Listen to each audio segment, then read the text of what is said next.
Hallelujah. બોલો પ્રભુ ઈસુ ખ્રિસ્ત કી જય જય જય. આપણે સૌ પ્રભુના લોકો છે.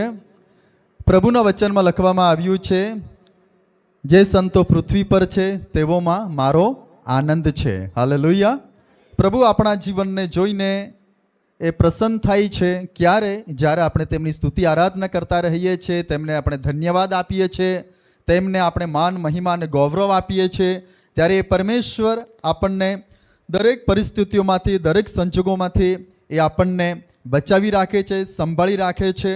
એટલા માટે યર્મિયા લખે છે કે યહોવાની કૃપાને લીધે અમે નાશ પામ્યા નથી, કેમ કે તેની દયા, તેની કૃપા દર સવારે નવી અને તાજી બને છે. સવારથી લઈને અત્યાર સુધી પ્રભુએ આપણને સંભાળ્યા માટે પ્રભુનો પુષ્કળ બધો આભાર માનીએ છીએ. તો આવો આ સમય પર આપણે વચનની સેવા તરફ જોડાઈશું. પ્રાર્થના થઈ ચૂકી છે માટે હું પ્રાર્થના કરાવતો નથી. માથથી લખેલી સુવાર્તા 21મો અધ્યાય, માથથી લખેલી સુવાર્તા એનો 21મો અધ્યાય આપણે ખોલીએ.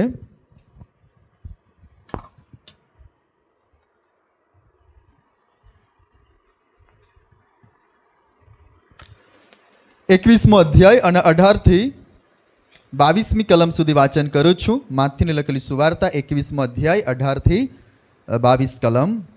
હવે અહીંયા આ પ્રમાણે લખ્યું છે, હવે સવારે નગરમાં પાછો આવતા તે ભૂખ્યો થયો અને રસ્તાની કોરે એક અંજીરીને જોઈને તે તેની પાસે ગયો, પણ તેના પર એકલા પાત્રા વગર બીજું કંઈ ન મળવાથી તેણે તેને કહ્યું કે હવેથી તારા પર કદી ફળ ન લાગો. અને એકદમ તે અંજીરી સુકાઈ ગઈ. અને એ જોઈને શિષ્યો અચરજ થઈને બોલ્યા કે અંજીરી કેવી રીતે એકદમ સુકાઈ ગઈ? ત્યારે ઈસુએ તેઓનો ઉત્તર દીધો કે હું તમને ખચિત કહું છું કે જો તમને વિશ્વાસ હોય ને તમે સંદેહ ન લાવો તો આ અંજીરીને જે થયું તે તમે કરશો. એટલું જ નહીં, પણ જો તમે આ પહાડને કહેશો કે તું ઉચકાઈને સમુદ્રમાં નંખા તો તેમ જ થશે. અને જે કંઈ તમે વિશ્વાસ રાખીને પ્રાર્થનામાં માંગશો તે સગળું તમે પામશો. સારું, આજનો જે સંદેશાનો વિષય છે, આપણે બે બાબત જોવા માંગીએ છીએ. આ શાસ્ત્ર ભાગમાંથી આપણે જે વાંચન કર્યું, શાસ્ત્ર ભાગમાંથી આપણે બે મુદ્દાઓ જોઈશું. એટલે બે નાના નાના વિષયો છે, આપણે જોવા માંગીએ છીએ. પહેલો વિષય છે અંજીરી પરથી મળતો બોધ. અંજીરી પરથી મળતો બોધ. અને બીજો વિષય છે સંદેહ વિનાની પ્રાર્થના. અંજીરી પરથી મળતો બોધ અને બીજો છે સંદેહ વિનાની પ્રાર્થના. વહાલાવો, આપણે ગઈકાલે શીખી ગયા. ગઈકાલે કયો વિષય આપણે શીખ્યા હતા? શા માટે મંદિરનું શુદ્ધિકરણ. હવે મંદિરનું શુદ્ધિકરણ કર્યા બાદ ઈસુ પછી ક્યાં ગયો હતો? બેથાનિયામાં ગયો હતો. અને અહીંયા લખ્યું છે, આપણે વાંચી ગયા તે પ્રમાણે, હવે સવારે નગરમાં પાછો આવતા તે ભૂખ્યો થયો. બીજે દિવસે સવારે યરૂશાલેમ જતા ઈસુએ અંજીરીનું વૃક્ષ જોયું. શાનું વૃક્ષ જોયું? અંજીરીનું વૃક્ષ જોયું. તે પર ફળ ન હતા, કારણ કે અંજીરીનું ઋતુ જ ન હતી. બરાબર, અંજીરીની ઋતુ જ ન હતી. એટલા માટે ઈસુએ અંજીરીને શું આપ્યો? શ્રાપ આપ્યો. હવે જ્યારે ઈસુએ અંજીરીને શ્રાપ આપ્યો ત્યારે અહીંયા 19મી કલમ પ્રમાણે અંજીરીનું વૃક્ષ એકદમ તરત જ સુકાઈ ગયું. હવે આપણે સમજીએ, મેં તમને રવિવારે પણ કીધેલું કે જૂના કરારમાં ઈશ્વરે ઇઝરાયલને શાના સાથે સરખાવ્યું છે? દ્રાક્ષાવેલાની સાથે. બરાબર, ઇઝરાયલી પ્રજાને ઈશ્વરે દ્રાક્ષાવેલાની સાથે સરખાવેલું છે. બીજી બાબત, દ્રાક્ષાવાડીની સાથે પણ સરખામણી કરવામાં આવી છે. અને ત્રીજી બાબત, અંજીરીના વૃક્ષ સાથે પણ એ સરખામણી કરવામાં આવેલી છે. આપણે થોડું વાંચીએ, આપણને વધારે ખબર પડશે. યર્મિયાનું પુસ્તક ખોલો, એનો 8મો અધ્યાય અને 13મી કલમ વાંચો. યર્મિયા 8 અને 13. યહોવા કહે છે કે હું તેઓનો સંપૂર્ણ નાશ કરીશ. દ્રાક્ષાવેલા પર કોઈ દ્રાક્ષા થશે નહીં, ને અંજીરને અંજીરી લાગશે નહીં, ને પાંદડા ચીમાશે. મેં તેઓને જે આપ્યું છે તે તેઓની પાસેથી જતું રહેશે. બરાબર, યહોવા કહે છે કે હું તેઓનો સંપૂર્ણ નાશ કરીશ. દ્રાક્ષાવેલા પર કઈ દ્રાક્ષા થશે નહીં. દ્રાક્ષાવેલો એટલે ઇઝરાયલી પ્રજા. બરાબર, પરમેશ્વર આ પ્રજા પાસેથી ફળની અપેક્ષા રાખતો હતો. પરમેશ્વર ઘણો બધો ધીરજવાન છે. ઘણી બધી એમણે ધીરજ રાખી. આજે ને તો કાલે મારા લોકો મારા માટે શું ઉત્પન્ન કરશે? ફળ ઉત્પન્ન કરશે, મારા માટે ફળ લાવશે. પણ વહાલાવો, ઈશ્વરે ઘણી બધી ધીરજ રાખી, પણ આ જે પ્રજા હતી ઈશ્વરને ચીડવતી રહી, ઈશ્વરના માટે યોગ્ય ફળ ઉત્પન્ન એણે કરી નહીં. બરાબર, યોગ્ય ફળ ઉત્પન્ન કર્યા નહીં. એટલા માટે વહાલાવો, ઈશ્વરે અહીંયા કહ્યું કે અહીંયા લખ્યું છે, દ્રાક્ષાવાળા પર દ્રાક્ષા થશે ને, એના અંજીરીના અંજીર લાગશે ને, પાંદડા ચીંબળાશે. મેં તેઓને જે આપ્યું છે તે તેઓની પાસેથી જતું રહેશે. બરાબર, તો વહાલાવો, દ્રાક્ષાવેલા સાથે ઇઝરાયલ પ્રજાની સરખામણી કરવામાં આવી છે, અંજીરીના વૃક્ષ સાથે અને દ્રાક્ષાવાળી સાથે. હવે ઈસુએ આમ કેમ કર્યું? બરાબર, અંજીરીને જોઈ એની પાસે ગયો, ફળ તો હતા જ નહીં, કારણ કે ઋતુ જ ન હતી. પણ વહાલાવો, ઇઝરાયલી રાષ્ટ્રનું શું થવાનું છે? બરાબર, એ યરૂશાલેમનું શું થવાનું છે તે દર્શાવવા માટે ઈસુએ એ અંજીરીના વૃક્ષને શ્રાપ આપ્યો. જો એના પર ફળ હોતે તો ઈસુ કદી પણ શ્રાપ આપતે નહીં. પણ જે લોકો ઇઝરાયલી લોકો હતા, ઇઝરાયલી લોકોમાં ઈશ્વરે સદાચારના ફળ જોયા નહીં, માટે ઈસુએ અંજીરીને એટલા માટે શ્રાપ આપ્યો અને અંજીરી એટલા માટે એકદમ સુકાઈ ગઈ કે હવે પછી ઇઝરાયલ પાસેથી કોઈ પણ વ્યક્તિ આશીર્વાદ ન પામો, આશીર્વાદ ન પામો. માટે જ તો ઈસુ યોહાન 15 અને 1 કલમ પ્રમાણે દ્રાક્ષાવેલો બનીને આ પૃથ્વી ઉપર આવ્યો. હાલેલુયા. શું બનીને આવ્યો? દ્રાક્ષાવેલો બનીને આવ્યો. હવે જે કોઈ ઈસુમાં એ દ્રાક્ષાવેલાની સાથે જોડાઈ રહેશે તો એ શું આપશે? ફળ આપશે. હાલેલુયા. એટલા માટે વહાલાવો, ઈસુએ કહ્યું છે, તમે મારામાં રહો ને હું તમારામાં રહીશ. જો તમે મારામાં રહેશો અને હું તમારામાં રહીશ તો તમે મારા માટે શું આપશો? ફળ આપતા રહેશો. એટલા માટે વહાલાવો, અહીંયા આપણે જોઈ શકીએ છીએ, માથી 21મા અધ્યાયમાં આપણે વાંચો નીચેની કલમ. હા, 21મો અધ્યાય અને વાંચો 19મી કલમ. અને રસ્તાની ઘરે એક અંજીરીને જોઈને તે તેની પાસે ગયો, પણ તેના પર એકલા પાતળા વગર બીજું કંઈ ન મળવાથી તેણે તેને કહ્યું કે હવેથી તારા પર કદી ફળ ન લાગો, અને એકદમ તે અંજીરી સુકાઈ ગઈ. બરાબર, જ્યાં પાંદડા છે ત્યાં ફળ હોવા જોઈએ જ. બરાબર ને? એટલે જ્યાં ઈશ્વરના લોકો છે એ લોકોમાં ફળ હોવા જોઈએ જ. બરાબર ને? ઈશ્વરે જ્યારે અંજીરીને શ્રાપ આપ્યો, પ્રભુ ઈસુ ખ્રિસ્તે શ્રાપ આપ્યો, આપણે આ બાબત પરથી એક બાબત શીખી શકીએ છીએ કે ઈસુ એ પરમેશ્વર કેટલું બધું સામર્થ્યવાન છે. ફક્ત એ બોલ્યો જ, શ્રાપ આપ્યો ને અંજીરીનું વૃક્ષ એ એકદમ તરત સુકાઈ ગયું. બરાબર, ઈસુના શબ્દમાં પરાક્રમ છે, ઈસુના શબ્દોની અંદર એ સામર્થ્ય છે. વહાલાવો, એ સામર્થ્યવાન ઈશ્વર મને ને તમને મળેલો છે. યાદ રાખવાનું છે આપણે બધાએ. એ મહાન ઈશ્વર છે. ઈશ્વરના માટે કશું જ અશક્યું નથી. પણ અહીંયા આપણે સમજીએ ઇઝરાયલનું, યહૂદી રાષ્ટ્રનું શું થવાનું છે તે દર્શાવવા ઈસુએ એ અંજીરીના વૃક્ષને શ્રાપ આપ્યો કે જેથી કરીને એ યહૂદીઓને શું મળે? ચેતવણી મળે. એ યહૂદી પ્રજાને એ ચેતવણી મળે. દૂરથી ઇઝરાયલ બહુ સુંદર લાગતું હતું, બહુ સુંદર લાગતું હતું, પાંદડું છાયું જાણે, બહુ સુંદર એ લાગતું હતું. પણ પાસે જઈને જોતા એ ઇઝરાયલની અંદર સદાચારના ફળ જોવા મળતા ન હતા, સદાચારના ફળ જોવા મળતા ન હતા. આજે પણ ઈશ્વર તેમના લોકો પાસે સદાચારના ફળની અપેક્ષા એ રાખે છે. બરાબર, યોહાન 15:16 શું કહે છે? તમે મને પસંદ કર્યું નથી, પણ મેં તમને પસંદ કરેલા છે. તમે જઈને ફળ આપો. બરાબર ને? આપણે ફળ આપવાના છે. કેવા ફળ? આધ્યાત્મિક ફળ. બરાબર, પ્રથમ તો આપણા જીવનની અંદર ઈશ્વરે જ્યારે આપણા જીવનની અંદર પવિત્ર આત્મા મૂક્યો છે, પવિત્ર આત્મા રેડ્યો છે, ત્યારે પવિત્ર આત્માના જે 9 ફળો છે, બરાબર, ગલાતી 5:22-23 કલમમાં લખવામાં આવેલા છે. એ પવિત્ર આત્માના 9 ફળો પ્રથમ આપણા હૃદયની અંદર હોવા જોઈએ. બરાબર ને? જ્યારે એ પવિત્ર આત્માના 9 ફળો આપણા હૃદયમાંથી નીકળશે ત્યારે વહાલાવો, આપણે ચોક્કસ રીતે પ્રભુના પ્રેમને પ્રગટ કરીશું. બરાબર, પ્રભુ માટે કંઈક આપણે સારું કામ કરતા રહીશું. અત્યાર સુધી પ્રભુએ આપણા જીવનમાં તેમની કૃપા પ્રગટ કરી છે. બરાબર, ઈશ્વરને પ્રેમ કરવા માટે ઈશ્વરે પોતા આપણને કૃપા આપી છે, એકબીજા લોકોને પ્રેમ કરવા માટે ઈશ્વરે આપણને કૃપા આપી છે. ને જ્યારે આપણે એ પ્રમાણે ખ્રિસ્તમાં બની રહીએ છીએ ત્યારે આપણે ખ્રિસ્તના પ્રેમનો, ખ્રિસ્તની શાંતિનો આપણે અનુભવ કરી શકીએ છીએ. અને એ રીતે જીવનની અંદર વહાલાઓ આપણે આગળ વધી શકીએ છીએ.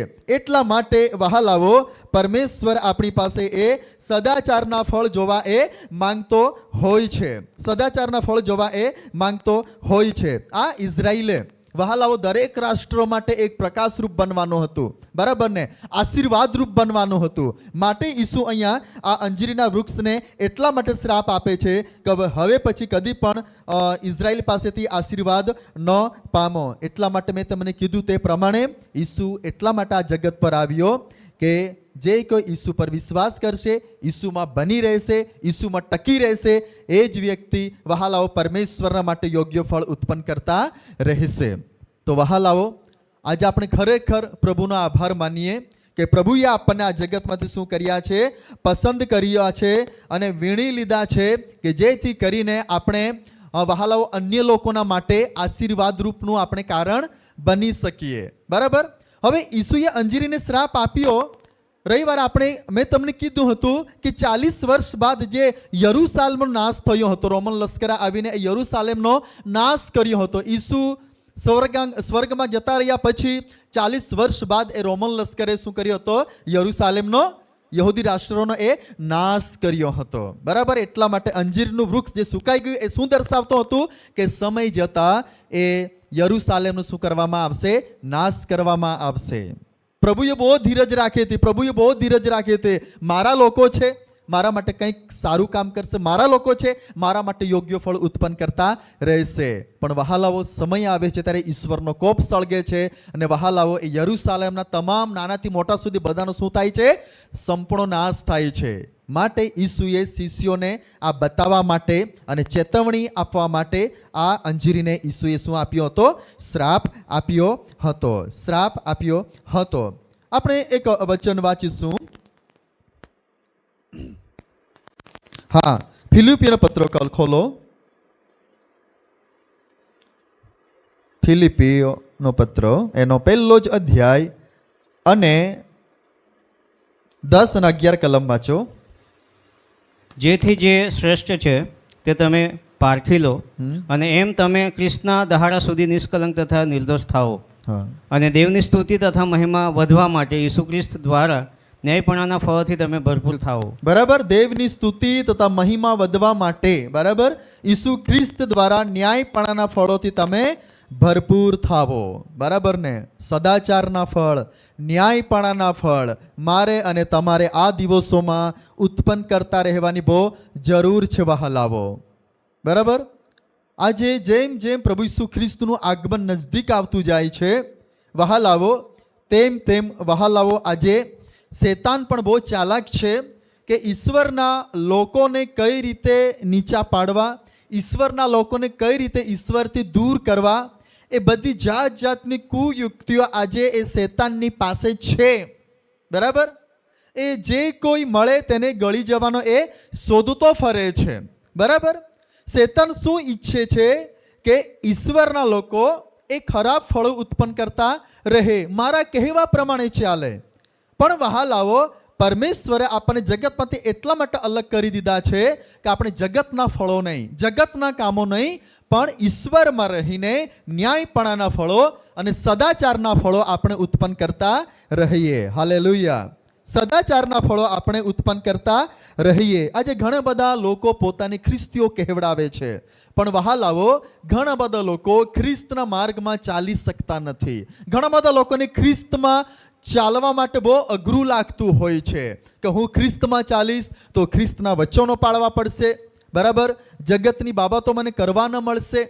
જો હું આત્મિક બની જઈશ તો જગતની મને મજા પડશે નહીં. એવી રીતે વહાલાઓ આજે ઘણા બધા લોકો પોતાને ખ્રિસ્તી કહેવડાવે છે, પણ ઘણા બધા લોકો આજે ખ્રિસ્તના માટે ન્યાયપણાના ફળો ઉત્પન્ન કરી શકતા નથી. પણ હું તમને કહેવા માંગુ છું કે જે ખરેખર ઈશ્વરથી ડરે છે, જે ખરેખર ઈશ્વરની બીક રાખે છે એ વ્યક્તિ ખરેખર વહાલાવો ઈશ્વરના માટે ચોક્કસ રીતે એ ફળ ઉત્પન્ન કરતી રહેશે અને રહેશે જ. પછી ગમે તેટલો શેતાન એ વ્યક્તિને બીવડાવે, ગમે તેટલો શેતાન એ વ્યક્તિને લલચાવે, પણ એ વ્યક્તિ કદી પણ શેતાનને સ્થાન આપશે નહીં.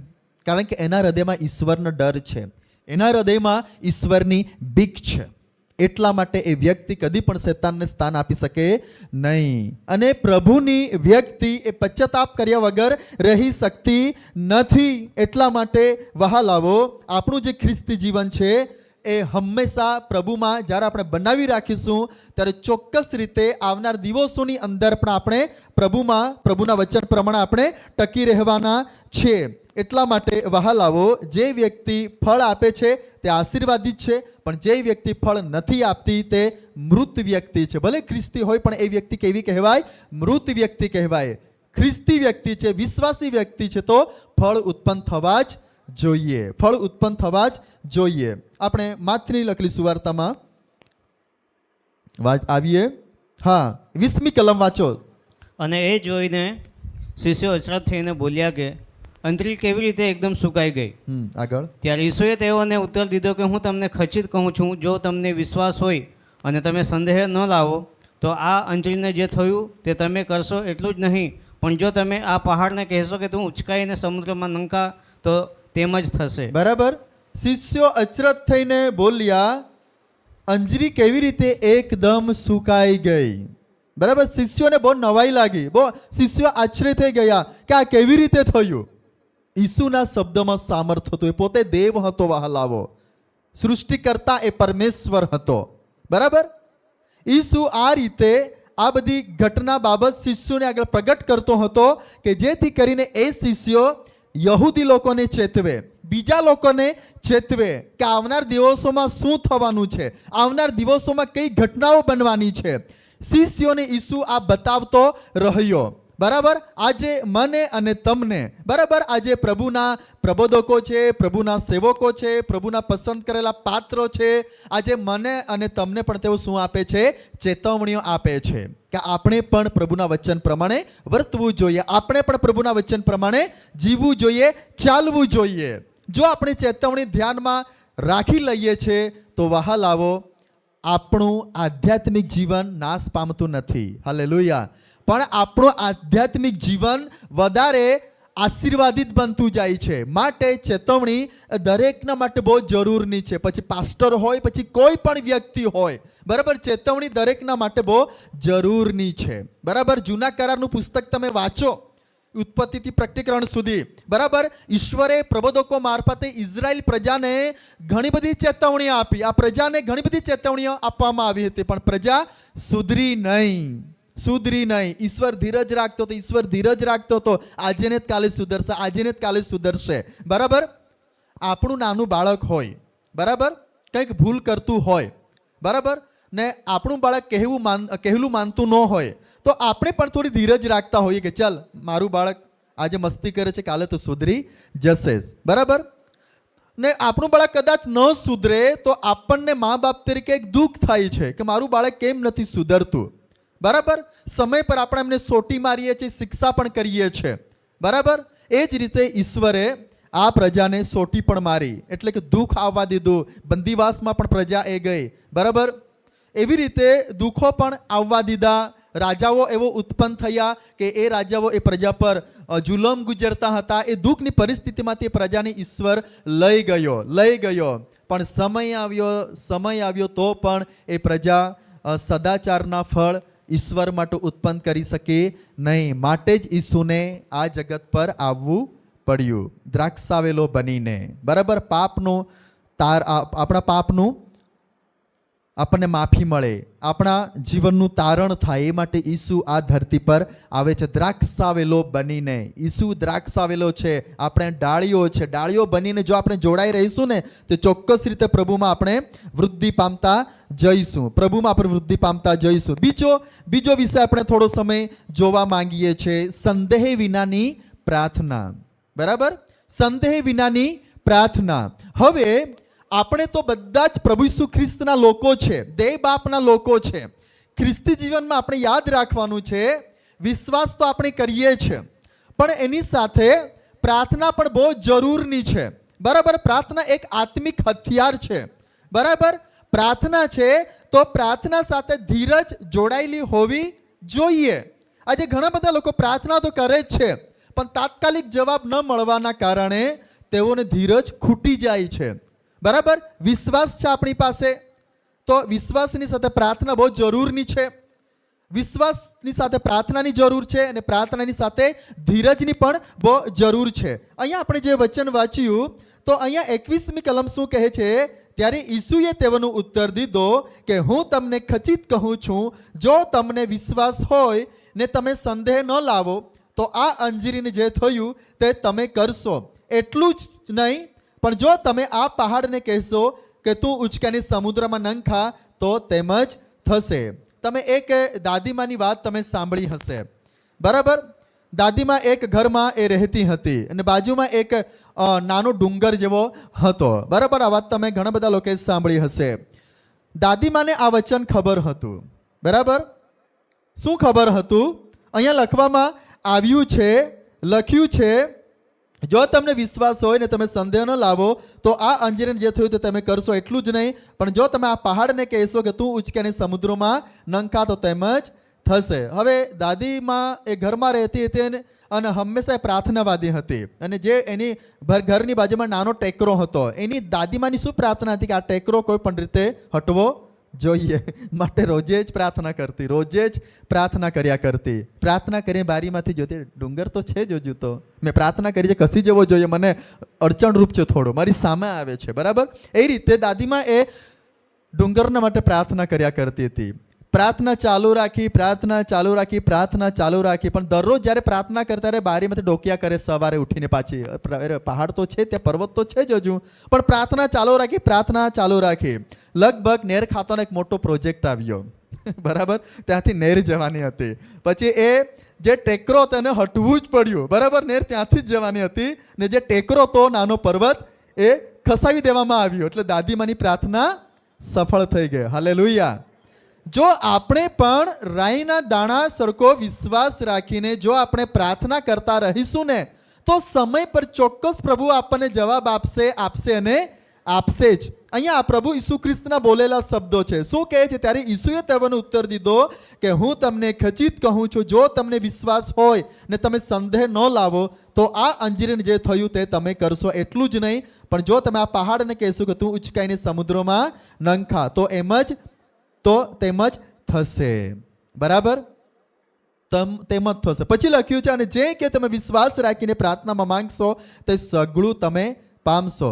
અમુક માંગણીમાં પ્રભુની ઈચ્છા ન પણ હોઈ શકે, યાદ રાખો. બરાબર, ઈસુએ ગેતસેમાની વાડીમાં પ્રાર્થના કરી. બરાબર ને, પ્રભુ બની શકે તો આ પ્યાલો મારાથી દૂર કરો. પણ ઈશ્વરની ઈચ્છા શું હતી? આ મારો દીકરો વધસ્તંભ પર જોવો જોઈએ. બરાબર ને, જ્યારે વહાલાવો ઈસુ પર જુલમ ગુજારવામાં આવતો હતો, ઈસુએ જ્યારે વધસ્તંભ પર લટક્યા ત્યારે દેવ બાપે પોતાનું મુખ ફેરવી લીધું. કેમ?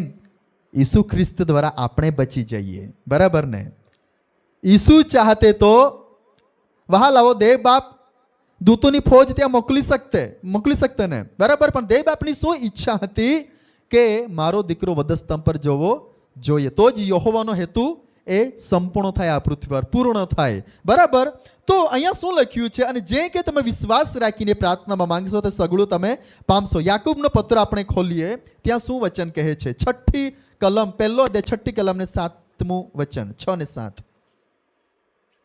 યાકૂબનો પત્ર 1લો અધ્યાય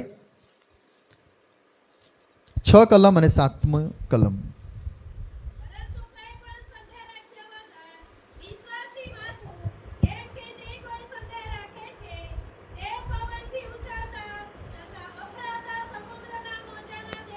બરાબર, પરંતુ કંઈ પણ સંદેહ રાખ્યા વગર વિશ્વાસથી માંગવું. પ્રભુ આપણી પાસે તુવેરના દાણા જેટલો વિશ્વાસ નથી માંગતો. કયો વિશ્વાસ માંગ્યો છે? રાઈના દાણા સરખો. વિચાર કરો, પ્રભુ માણસને કેટલો બધો પ્રેમ કરે છે, આજે પણ માણસની પ્રાર્થના સાંભળવા માટે તૈયાર છે. જો રાઈના દાણા સરખો વિશ્વાસ રાખીને માણસ પ્રાર્થના કર્યા કરશે તો પ્રભુ એ વ્યક્તિના જીવનમાં અજાયબ જેવું કામ કરતો જશે. રાઈના દાણો સરખો વિશ્વાસ માણસને સ્વર્ગમાં લઈ જશે. હાલેલુયા, સ્વર્ગમાં લઈ જશે આટલા વિશ્વાસ દ્વારા. બરાબર, પણ વિશ્વાસમાં આપણે મજબૂત રહેવું પડશે. એટલા માટે લુક 18માં ઈસુએ વચન આપ્યું, વાંચવાના નથી આપણે, વચન આપ્યું. ઈસુ શું કહે છે? જ્યારે માણસનો દીકરો આવશે ત્યારે પૃથ્વી પર તેને વિશ્વાસ જડશે શું? વિશ્વાસ તને મળશે શું? બરાબર, એટલા માટે વિશ્વાસો આપણે બની રહીએ. અહીંયા પણ શું કહે છે? પરંતુ કંઈ પણ સંદેહ રાખ્યા વગર વિશ્વાસથી માંગવું, કેમ કે જે કોઈ સંદેહ રાખે છે તે પવનથી ઉછળતા તથા અફળાતા સમુદ્રના મોજા જેવો છે. 7મી કલમ શું કહે છે? વાંચો. બરાબર, એવા માણસે પ્રભુ તરફથી તેને કંઈ મળશે એવું ન ધારવું. બરાબર, વિશ્વાસ વગરની પ્રાર્થના એ પવનમાં બાચકા ભરવા જેવું છે. વહાલાવો, આપણે બોલ્યા કરીશું પણ વિશ્વાસ હૃદયમાં ન હોય ને તો કલાકોની પ્રાર્થના પણ નકામી છે. વિશ્વાસથી પોકારવાની જરૂર છે. વિશ્વાસી યોદ્ધા બનીને એ પ્રાર્થના કરવાની બહુ જરૂર છે. સમય પર પ્રભુ ચોક્કસ કામ કરશે. જ્યારે પ્રાર્થના કરીશું ને ત્યારે એક બાબત ચોક્કસ યાદ રાખવાની છે. એક તરફ શેતાન આપણને એવો અવાજ આપશે, તું પ્રાર્થના કરે છે, ચાલ હોશિયારીની અમર, પણ તને કંઈ મળવાનું નથી. બરાબર, શેતાન અવાજ આપશે એક તરફથી, ને એક તરફથી દેવનો આત્મા આપણને કહેશે કે બેટા તું મારી પાસે માંગ, વિશ્વાસથી માંગ. જ્યારે પ્રાર્થના કરીએ છીએ ને ત્યારે સ્થિર, એક મન, એક ચિત્ત, એક ધ્યાન હોવું જરૂરનું છે. બરાબર, વિશ્વાસથી પ્રભુના અવાજ તરફ ધ્યાન આપીએ. નીચે શું કહે છે વચન? 8મી કલમ 1:8. બે મનવાળું માણસ પોતાના સગળા કાર્યમાં અસ્થિર છે, સ્થિર નથી. એટલા માટે વિશ્વાસથી પ્રાર્થના કરવી, એક મન રાખવું, બરાબર, એક વિચાર રાખવો અને એ પ્રમાણે જીવનની અંદર વહાલાવો. આપણે પ્રાર્થનાને વધુ મહત્વ આપીને પ્રભુ પાસેથી આપણે આશીર્વાદો પ્રાપ્ત કરવાની બહુ જરૂર છે. બરાબર, અહીંયા ઈસુ કહે છે માથી 21મા અધ્યાયમાં, બરાબર, કે તમે જે અંજીરીનું થયું તે તમે પણ કરી શકશો. ઈસુને કહેવાનો મતલબ એ છે કે આપણે વિશ્વાસપૂર્વક પ્રાર્થના કરવી જોઈએ. ઈશ્વર ગમે તે કરી શકે, ગમે તે કરી શકે. માર્ક 10:27 કલમ વાંચો. માર્ક 10:27. હા, ઈસુ તેઓને તરફ જોઈને કહે છે કે માણસોને તો એ અશક્ય છે પણ દેવને નથી. બરાબર, કેમ કે દેવને સર્વ શક્ય છે. ઈસુ તેઓની તરફ જોઈને કહે છે કે માણસોને તો એ અશક્ય છે પણ દેવને નથી, કેમ કે દેવને સર્વ શક્ય છે. એટલા માટે વિશ્વાસથી પ્રાર્થના કરીએ છીએ તો દેવને જે સર્વ શક્ય છે ઈશ્વર આપણા માટે એ કરીને બતાવી દેતો હોય છે. આપણી વિનંતીઓ મંજૂર થાય દેવની આગળ, તે માટે કેટલીક શરતો વહાલાવો આપણે પૂરી કરવી પડશે. કેટલીક શરતો આપણે પૂરી કરવી પડશે. પહેલા તો આપણે વિશ્વાસપૂર્વક પ્રાર્થના કરવાની છે. બરાબર, વિશ્વાસ વિના પ્રાર્થના કશું જ કરી શકે નહીં. બીજી શરત એ છે કે ઈશ્વરની ઈચ્છા પ્રમાણે પ્રાર્થના કરવી જોઈએ. યાદ રાખો, જ્યારે તમે ઘૂંટણે પડો, જ્યારે તમે પ્રાર્થના કરો ત્યારે આપણી પ્રાર્થના ઈસુના નામમાં થવી જોઈએ. બરાબર, ઈસુના નામમાં થવી જોઈએ. અને વહાલાઓ, પ્રાર્થનામાં એક શબ્દ ઈસુ પણ કાયમ બોલ્યા કે હે પિતા, મારી ઈચ્છા પ્રમાણે નહીં પણ તારી ઈચ્છા પ્રમાણે થાવો. એટલે પ્રાર્થના ઈસુના નામમાં થવી જોઈએ ને પ્રભુને કહેવાનું છે પ્રભુ મારી ઈચ્છા ને પણ તારી ઈચ્છા પ્રમાણે થાવો. જો આપણે આ પ્રમાણે વહાલાઓ પ્રાર્થના કરતા રહીશું તો પ્રભુ ચોક્કસ એ આપણા માટે કામ કરી શકે છે. પણ યાદ રાખો, આપણી પ્રાર્થનાઓ અમુક વાર અટકાઈ દેવામાં આવે છે. કેમ અટકાઈ દેવામાં આવે છે તે પણ એનું પણ એક કારણ છે. બરાબર, ઘણી બધી વખત આપણે પ્રાર્થના તો કરીએ છીએ, ભક્તિ પણ કરીએ છીએ, પણ ઘણી બધી વખત આપણા ભાઈની વિરુદ્ધ આપણા હૃદયની અંદર કંઈ હોય છે, આપણી બહેનની વિરુદ્ધ આપણા હૃદયની અંદર કંઈક હોય છે. બરાબર, જ્યાં સુધી આપણે માફી નથી મેળવતા ત્યાં સુધી એ પ્રાર્થનાઓ અટકી રહે છે, ઉપર જતી નથી. એટલા માટે વહાલાવો આજ આપણે જે શાસ્ત્ર ભાગ વાંચન કર્યો એ શાસ્ત્ર ભાગ માર્કમાં પણ છે. તમે અહીંયા માર્કની સુવાર્તામાં 11મા અધ્યાયમાં આવો તો અહીંયા શું કહે છે? માર્ક 11મો અધ્યાય અને 24મું વચન વાંચો. એ માટે હું તમને કહું છું કે પ્રાર્થના કરતાં જે સર્વ તમે માગો છો તે અમે પામ્યા છીએ એવો વિશ્વાસ રાખો તો તે તમને મળશે. શું કહે છે? એ માટે હું તમને કહું છું. એ શું કહે છે અહીંયા? પ્રાર્થના કરતાં જે સર્વ તમે માંગો છો તે અમે પામ્યા છે એવો વિશ્વાસ રાખો તો તે તમને મળશે. આગળ. અને જ્યારે તમે ઊભા રહીને પ્રાર્થના કરો છો ત્યારે જો કોઈ તમારો અપરાધી હોય તો તેને માફ કરો, એ માટે કે તમારો બાપ જે આકાશમાં છે તે પણ તમારા અપરાધો તમને માફ કરે. બરાબર. પ્રાર્થના કરતા પહેલા આપણી જાત પરીક્ષા કરી લેવાની બહુ જરૂર છે કે મારા ભાઈની વિરુદ્ધ કંઈક છે, મારી બહેનની વિરુદ્ધ કંઈક છે, મારો સંબંધ કોઈની સાથે બગડેલો છે. જો આપણે સંબંધને સુધારી લઈએ છીએ, માફી માંગી લઈએ છીએ, પરમેશ્વર પાસે માફી માંગી લઈએ છીએ, આપણા ભાઈ પાસે આપણે માફી માંગી લઈએ છીએ, આપણે બોલતા થઈ જઈએ છીએ, આપણે સારું બનતું થઈ જાય છે, તો વહાલા ઈશ્વર આપણા જીવન પર પ્રસન્ન થાય છે, અતિ પ્રસન્ન થાય છે. અને ત્યાર પછી જો આપણે પ્રભુ પાસે જે કંઈ માંગીશું પ્રભુ ચોક્કસ આપણને પૂરું કરશે. આપણને આત્મિક આશીર્વાદોથી એ ભરતો જશે. એટલા માટે અહીંયા લખ્યું છે 26મી કલમમાં, પણ જો તમે તેને માફ નહીં કરો તો તમારો બાપ જે આકાશમાં છે તે પણ તમારો અપરાધ તમને માફ કરશે નહીં. આપણા વિરોધીને આપણે માફ કરવાનો છે કે જેથી કરીને આપણા અપરાધો પણ શું કરવામાં આવે? માફ કરવામાં આવે. આપણા અપરાધો પણ એ માફ કરવામાં આવે. કારણ કે પ્રભુ આપણને એ પુષ્કળ પ્રેમ કરે છે. એટલા માટે આપણું જીવન વિશ્વાસવાળું હોવું જોઈએ. આપણી પ્રાર્થના સંદેહ વિનાની હોવી જોઈએ. બરાબર. આપણે ઈશ્વરના માટે એ યોગ્ય ફળ ઉત્પન્ન કરતા રહેવાની બહુ જરૂર છે. બરાબર. તો વહાલાઓ, ખ્રિસ્ત આપણા જીવનના પ્રભુ છે. તેનો અર્થ કે દેવે જે આપણને આત્મા આપ્યો છે, દેવે આપણને જે પવિત્ર આત્મા આપ્યો છે, એ પવિત્ર આત્મા આપણને જીવનના દરેક દિવસોમાં એ દોરે છે. બરાબર. તમે રોજ સવારે ઉઠો છો, તમારું જીવન તમે શરૂ કરો છો, તમે કામ ધંધા પર જાઓ છો, કોઈ પણ બિઝનેસમાં જાઓ છો, નોકરી ધંધા પર જાઓ છો, તો ઈશ્વરનો પવિત્ર આત્મા હંમેશા આપણને દોરતો હોય છે.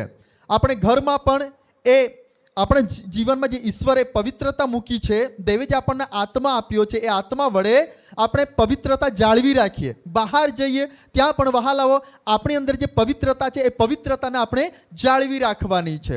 અંદર હોઈએ કે બહાર હોઈએ પણ આપણે પવિત્રતાનું જીવન આપણે હંમેશા જીવન જીવતા રહેવાની બહુ જરૂર છે. એટલા માટે ઈશ્વરે એક આશીર્વાદ આપ્યો પુનઃનિયમ 28મા અધ્યાયમાં કે તું અંદર આવતા તેમજ બહાર જતા આશીર્વાદિત થશે. એટલે આપણે જ્યાં કંઈ જઈએ ત્યાં પ્રભુ કૃપા દ્વારા આપણે બધા સુરક્ષિત બની રહીએ. વહાલાવો, પ્રભુ આપણને બહુ જ પ્રેમ કરે છે. માટે હંમેશા આપણું જીવન એ પ્રભુના વચનો અનુસાર ઈશ્વરની યોજનામાં આપણે ચલાવવાની બહુ જરૂર છે. બરાબર. બાઇબલમાં જોઈ શકીએ છીએ ઈશ્વરની યોજનામાં તથા ઈશ્વરની ઈચ્છા પ્રમાણે વહાલાવો લોકો જીવન જીવી ગયા. બરાબર. એવા ઘણા બધા પાત્રો તમે બાઇબલમાં શોધી કાઢો છો. બરાબર. જો તમે વાંચશો, બાઇબલ વાંચ્યા જ કરો તો બાઇબલમાં એવા પાત્રોની નોંધ કરવામાં આવી છે કે એ પાત્રો પરથી આપણને જીવનની અંદર ઘણું બધું ઉત્તેજન મળી શકે છે. બરાબર. એ લોકોના જીવન પરથી આપણે ઘણું બધું કંઈક શીખી શકીએ છીએ. બરાબર. પ્રભુએ એ પાત્રોના જીવનમાં, એ લોકોના જીવનમાં બહુ અદ્ભુત કામ કર્યું છે. બરાબર. દાઉદ રાજા હતો, અભિષિક્ત વ્યક્તિ, પણ એક સમય આવ્યો જ્યારે દાઉદ રાજા બન્યો ન હતો, સાઉલ એને મારી નાખવા માટે એ શોધખોળ કરતો હતો. પણ એવા સંકટના સમયોમાં આ જે દાઉદ રાજા હતો એ ઈશ્વરને શું કરતો? પ્રાર્થના કર્યા કરતો. બરાબર. દાઉદે પ્રાર્થના કરી, પ્રભુએ તેને શત્રુના હાથમાંથી છોડાવી લીધો. બરાબર. દાનિયેલે પ્રાર્થના કરી તો સમય પર દાનિયેલને જ્યારે સિંહોના બિલમાં નાખી દેવામાં આવ્યો ત્યારે દેવે સિંહોના મોં બંધ કરી દીધા. વિચાર કરો, આ પ્રાર્થનાનું સામર્થ્ય છે, પ્રાર્થનાની તાકાત છે, પ્રાર્થનાનું બળ છે. બરાબર. દાનિયેલ પ્રાર્થનાવાદી હતો. દિવસમાં કેટલી વખત પ્રાર્થના કરતો હતો? 3 વખત.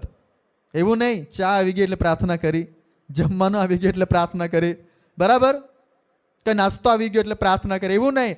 સ્પેશિયલ પ્રાર્થના દાનિયેલની. બરાબર.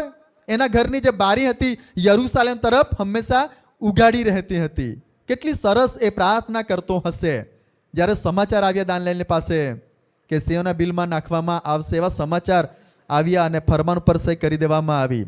પાછો દાનિયેલ પ્રાર્થના કરવા લાગી ગયો એ સંકટની પરિસ્થિતિમાં. બરાબર, પણ શું થયું? સિંહોના બિલમાં નાખવામાં આવ્યો. દેવે સિંહોના મોંને બંધ કરી દીધા. એ છે વહાલાવો જીવનનું રહસ્ય. બરાબર ને? દાનિયેલ પવિત્રતાનું જીવન જીવતો હતો, વિશ્વાસથી પ્રાર્થના કરતો હતો, એ પ્રાર્થના યોદ્ધો હતો. બરાબર, સાદ્રાક મેશાક અબેદનગો વિશે આપણે બધા જાણીએ છીએ. બરાબર, મૂર્તિ બનાવવામાં આવી ને એવો ઠરાવ કરવામાં આવ્યો કે જે કોઈ વહાલાવો મૂર્તિની પૂજા નહીં કરશે, બરાબર, તેને ક્યાં નાખવામાં આવશે? ભઠ્ઠીમાં નાખી દેવામાં આવશે. ભઠ્ઠીમાં નાખી દેવામાં આવશે. બરાબર, પણ આપણે જોઈ શકીએ છીએ આ જે 3 જે સેવકો હતા ને, આ ઈશ્વરથી ડરનારા, ઈશ્વરને આધીન બનનારા સેવકો, દાનિયેલના મિત્ર. સાદ્રાક મેશાક અને અબેદનગો એ દાનિયેલના મિત્ર હતા. જુવાન છે, જુવાનીના સમયમાં છે, પણ આ જુવાનીના સમયમાં આ લોકોની અંદર સાદ્રાક મેશાક અબેદનગોના જીવનની અંદર ઈશ્વરનો આત્મા હતો. બરાબર ને? ઈશ્વરથી ડરનારા લોકો હતા. બરાબર, શું થાય છે? તેઓ મૂર્તિને પૂજતા નથી. બરાબર, બધાને ખબર પડી જાય છે, અધિકારીઓને, કે આ લોકો જીવતા દેવને માને છે, પોતાના દેવને આ લોકો માને છે. બરાબર, ભઠ્ઠીમાં નાખી દેવામાં આવ્યા. વિચાર કરો, ભઠ્ઠીમાં નાખી દેવામાં આવ્યા. ભઠ્ઠી 7 ગણી ગરમ કરી દેવામાં આવી, પણ પરમેશ્વરે ભઠ્ઠીને એસી બનાવી દીધી. હાલેલુયા!